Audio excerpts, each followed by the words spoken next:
This is Talk About Topeka on Gab Local TV and TV 25. This episode brought to you by Field of Greens and The Break Room. And here's your host, Chris Schultz. So this episode of 712 Innovations TV here on gablocal.tv, we're going to be speaking to artist Patti Kahn. Now you may have seen some of her work as you've driven down the streets of Topeka, especially maybe in front of the chamber office downtown. She's the one who put together those beautiful Washburn Ichabod sculptures out there. So Dave Butin, our friend from Visual Majesty, takes us inside the Yeldarb studio with Patti Kahn for an up-close visit. Check it out.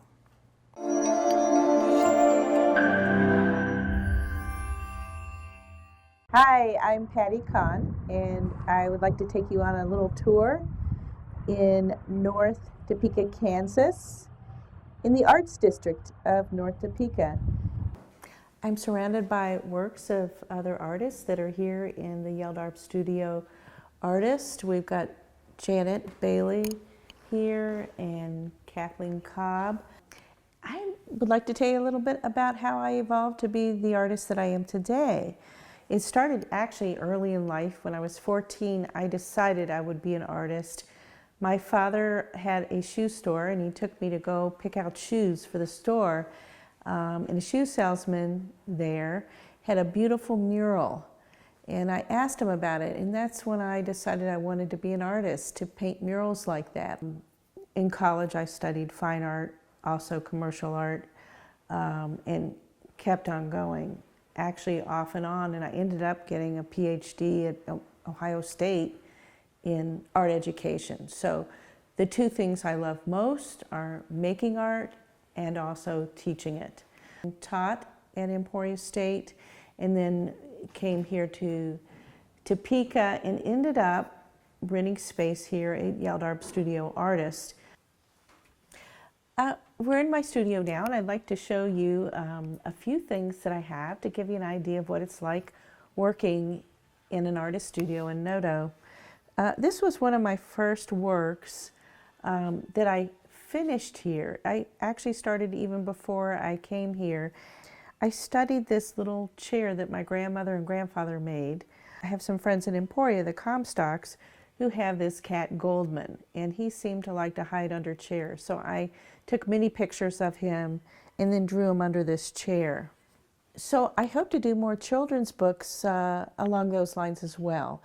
Let's go to this side of the room. I like to have a look at some of my latest jewelry that I'm making. This is kind of an interesting process here where I take a piece that's already been fashioned and I paint it and then hand sand it down, then take it to a belt sander and really sand it down to give it an antique or old look, because actually it's a replica from earlier days, probably around the 20s or 30s or somewhere in there, especially with all the filigree work in it. Also, I like to get rare stones.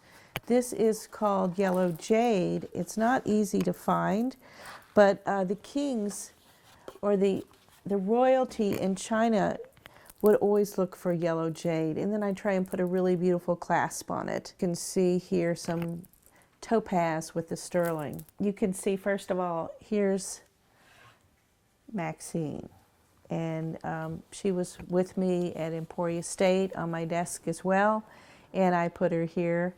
It's just kind of a fun piece to have, not that I made her. I do some of my jewelry work here and mosaic, or actually in lots of different places, but a lot of the jewelry can happen right here. So part of our tour is some of my work here, and actually what we all know is the tornado. So this piece is made with my tiles that I made, and I made it a combination of two-dimensional and three-dimensional, and just wanted to get that feeling of all sorts of things flying. Sometimes I like to do cards. You can see these handmade cards. I'm really known for many years for my jewelry, and I've been doing it for 15 years, and when I lived in Columbus, Ohio, I had it in 20 stores. This is the same technique that I've also used on the Ichabod in front of the chamber, and I'm getting ready to do another one for the Ramada Inn downtown for Jim Parrish, where I'll use my tiles and cover his jacket.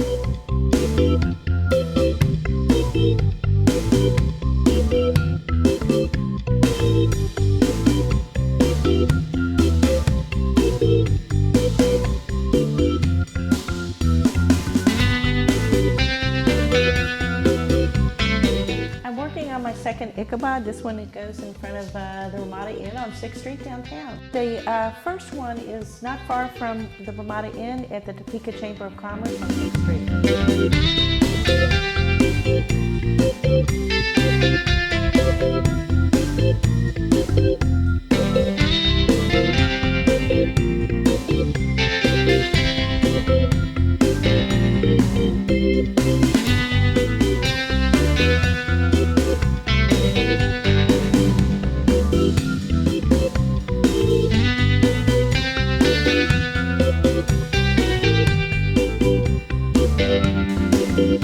One last thing, I'd like to tell you some good news that I am a recipient of one of the Arts Connect grants, and it involves the Topeka Rescue Mission, Noto Artists or the Yeldar Artist, some of them, and Quincy Elementary.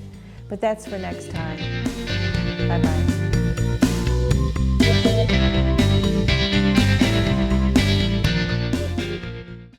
I want to thank our friend Dave Butin from Visual Majesty for taking us up close and personal with Patti Kahn. Don't go away, we have more coming up right after this. This episode brought to you by Field of Greens and The Break Room, because TV 25 cares.